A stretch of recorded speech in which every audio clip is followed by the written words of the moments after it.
Good morning, everyone, and welcome into Wake and Take.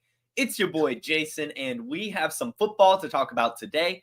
It's Thursday, so we'll be breaking down some of the latest news, including, but not limited to, Mark Andrews returning to practice and the Dallas Cowboys choosing to keep Mike McCarthy as their head coach. So all of that and more will be coming up on Wake and Take. So take out your coffee, sit back, relax, and enjoy the show.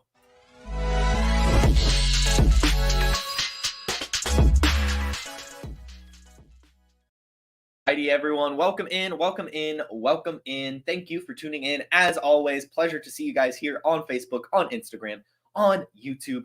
Join in the chat, having a good morning, sipping your coffee, listening to news. It's fun. It's nice. And I have some news to give you guys. But before we get into it, I just wanted to let you guys know we're going to do the same thing that we did last week. I've put the StreamYard link in the comments or in the live chat. If you'd like to come on and ask a question at the end of the show, feel free. We'll treat it like a radio thing. You don't have to turn your mic on. Just, hop in, ask me a question.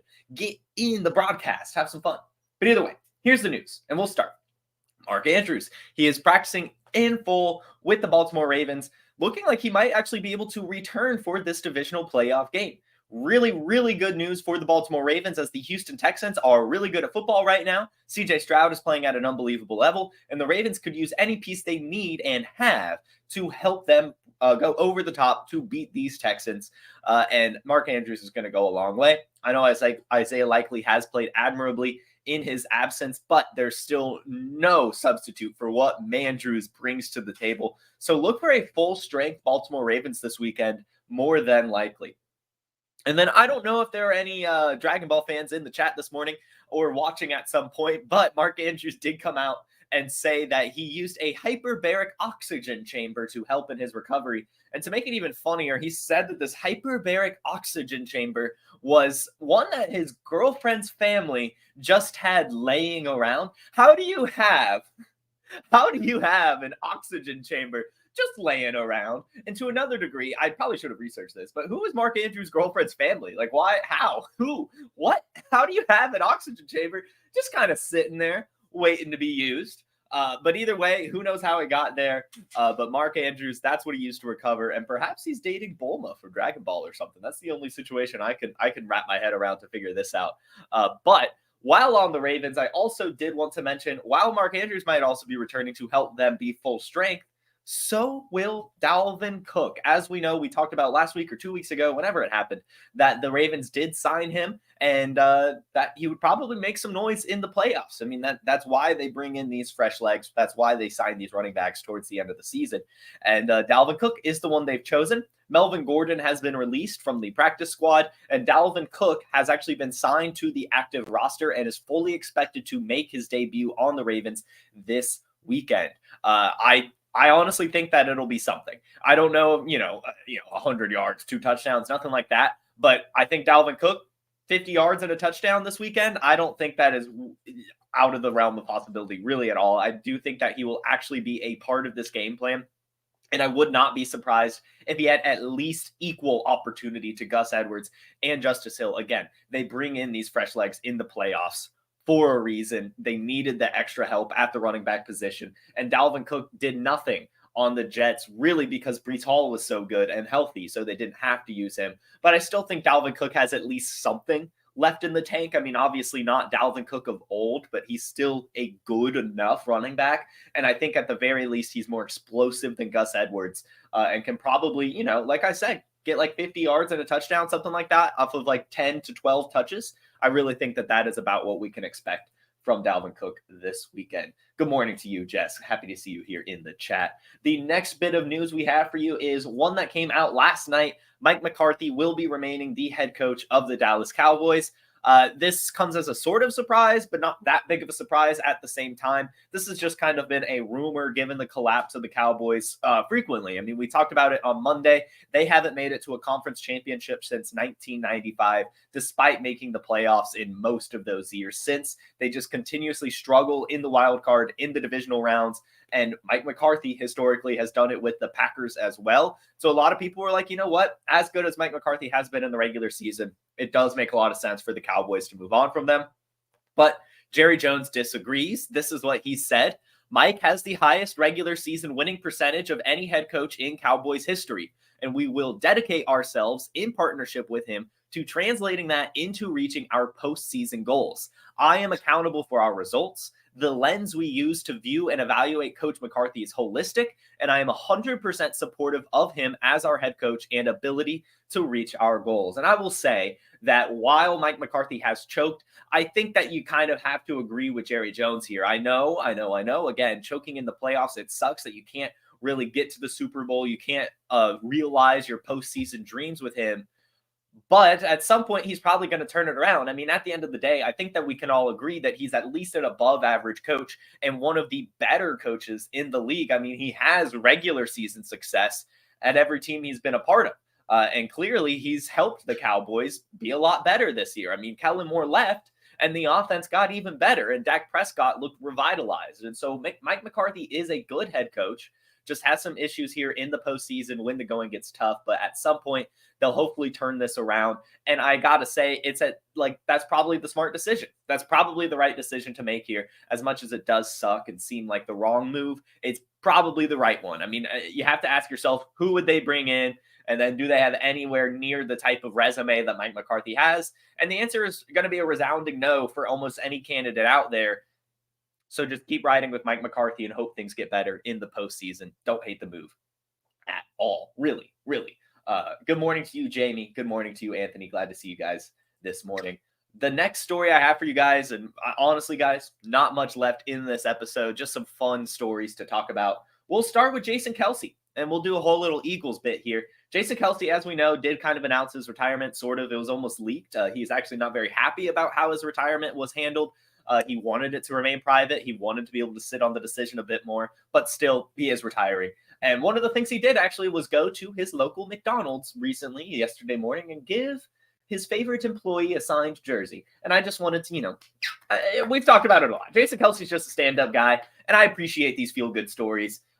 Very cool to see him do that. Apparently he gets McGriddles a lot or something. I don't know. But yeah, went to his local McDonald's to give one of the workers a signed jersey. I presume that he's, had a relationship with her in that he goes to this McDonald's a lot on the way to practices or whatever. So just cool to see him give back to someone, in definitely a less desirable position than where he was as an NFL superstar. So yeah, very cool story here. And while on the topic of the Eagles, I wanted to talk about this because yesterday we kind of talked about it, grazed over it, said that we would report back on it today. Nick Sirianni was supposed to have a meeting with leadership yesterday and did not. He did not have a meeting with ownership yesterday as expected. He actually did nothing. Something came up to where they were not able to have the meeting. Did not come out as to what it was, just that the meeting did not happen. However, there are still some reports about the Eagles front office and this Nick Sirianni coaching situation in general that I can report. So, first off, both Eagles general manager Howie Roseman and head coach Nick Sirianni have been reaching out to available NFL coaches and coordinators, as well as coaching agents across the league to evaluate potential coordinator candidates to join their coaching staff for the 2024 season. So when you see that quote, it makes you believe that Nick Sirianni has probably earned the right to stay in 2024, and that Brian Johnson and Patricia are probably out as coordinators, and they're looking to figure out, the coordinator thing when it comes to the Eagles. However, while that does seem to be the case, again, this meeting still did not happen. And so there's still some sort of chance out there that Nick Sirianni still has to have this meeting with the ownership to figure out what the future is regarding his position. So as of right now, it looks like the coordinators will be changing. And then we will still find out if the head coaching position is changing as well. All we know for sure is that the Eagles are definitely going to be going through some change this offseason. And whether or not it is solely the head coaching position, solely the coordinators, or all of it is what is still yet to be found out. I would have to assume that they're probably just going to go the coordinators route. Just given what Nick Sirianni has done and given that it has kind of been a short tenure as the head coach, he probably has earned the right for one more season. But I still totally understand the case to go ahead and move on from him and just bring in an entirely new house. As this collapse by the Eagles was unfounded. I mean, they totally collapsed out of nowhere. And so there definitely needs to be some sort of repercussion as to what happened at the end of the season. And that is what we'll find out here with this meeting that should be coming up hopefully today, this week, or next week. But at some point, Nick Sirianni will be meeting with Eagles ownership to discuss his role.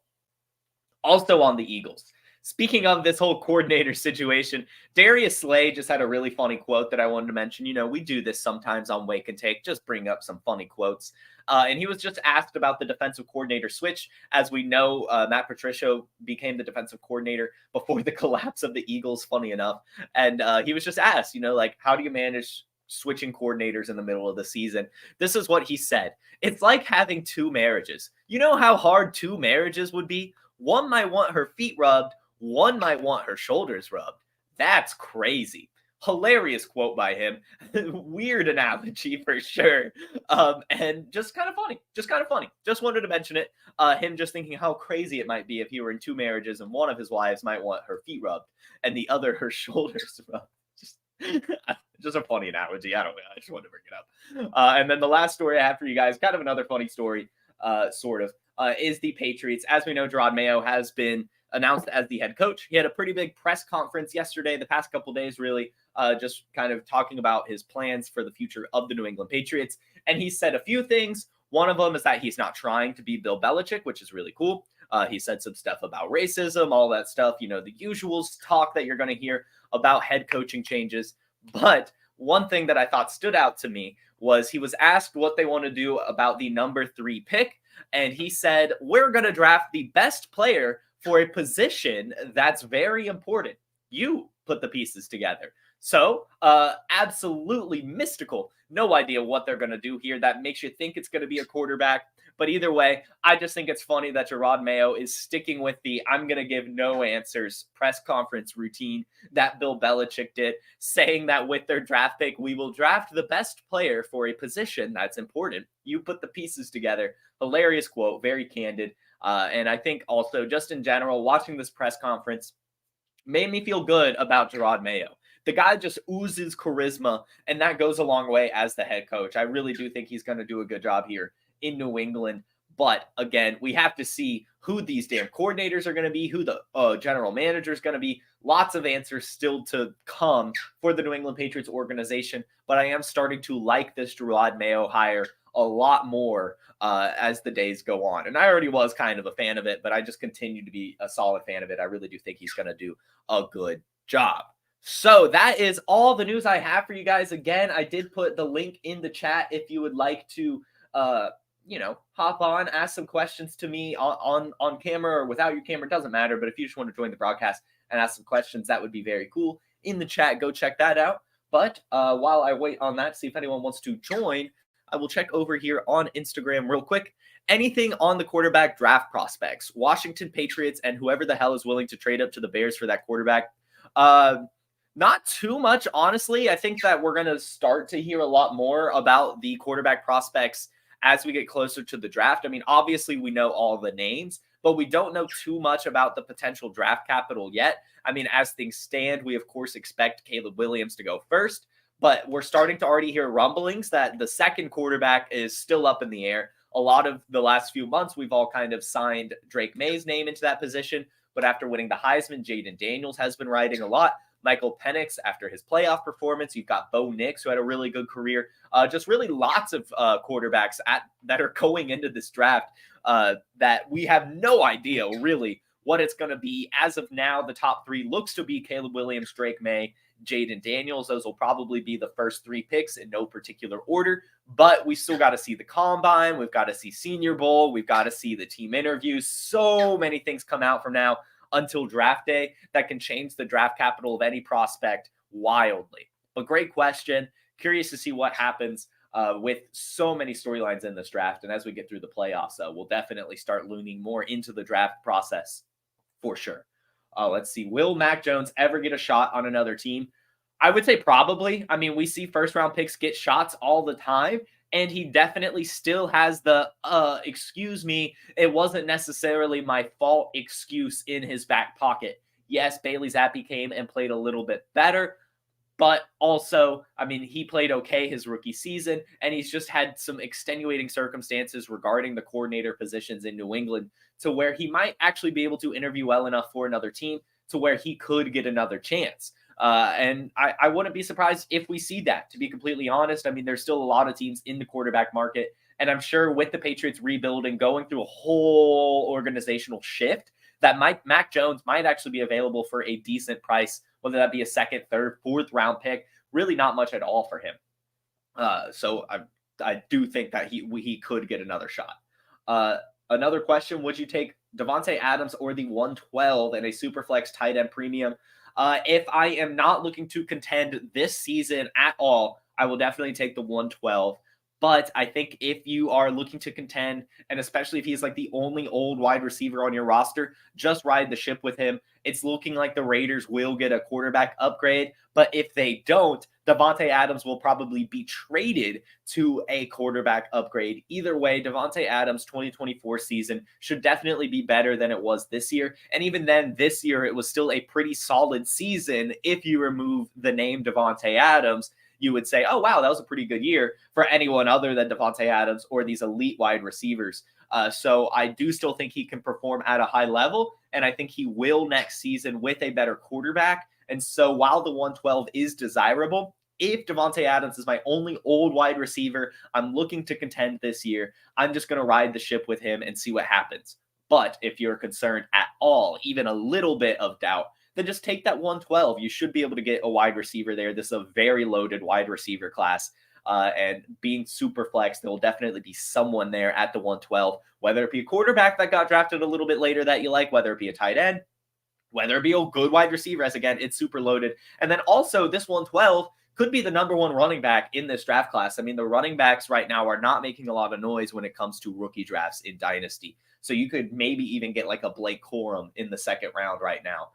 So yeah. Oh, and then you go on to say that you also have Keenan. Yeah, I mean, you don't want to put both. You don't want to put the old wide receiver eggs in your basket. I mean, you should trade one of Davante Adams or Keenan Allen more than likely. So if you do get that 112 for him and not Keenan, sure, just go ahead, see what you can do with it. It's definitely a risky move, no matter what, as it is with the draft pick. I mean, you've got to hope that draft pick hits, but that 112 is a solid enough pick. Maybe see if he can throw in like a third or someone on his bench that you think that he might be able to get rid of for cheap to really take it over the top. But as of right now, it's a fair enough trade.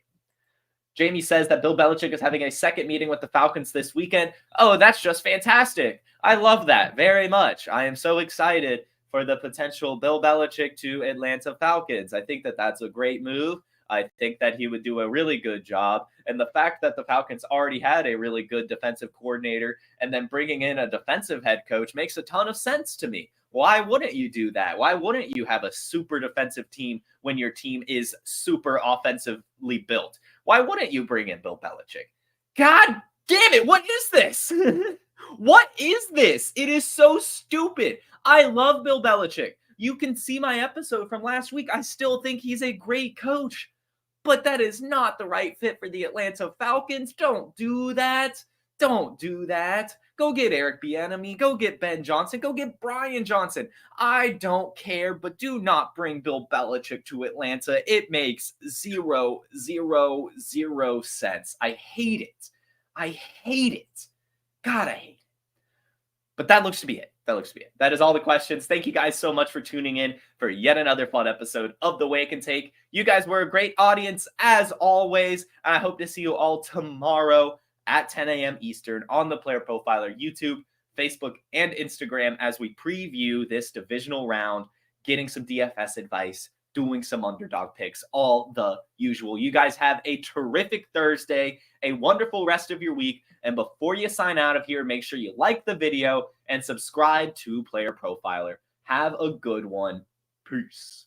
Hey, I want to take a moment to thank you for tuning in. It's important to me that all of our media be free. This is only possible because of you allowing a true independent sports media enterprise to thrive unlike any other in the business.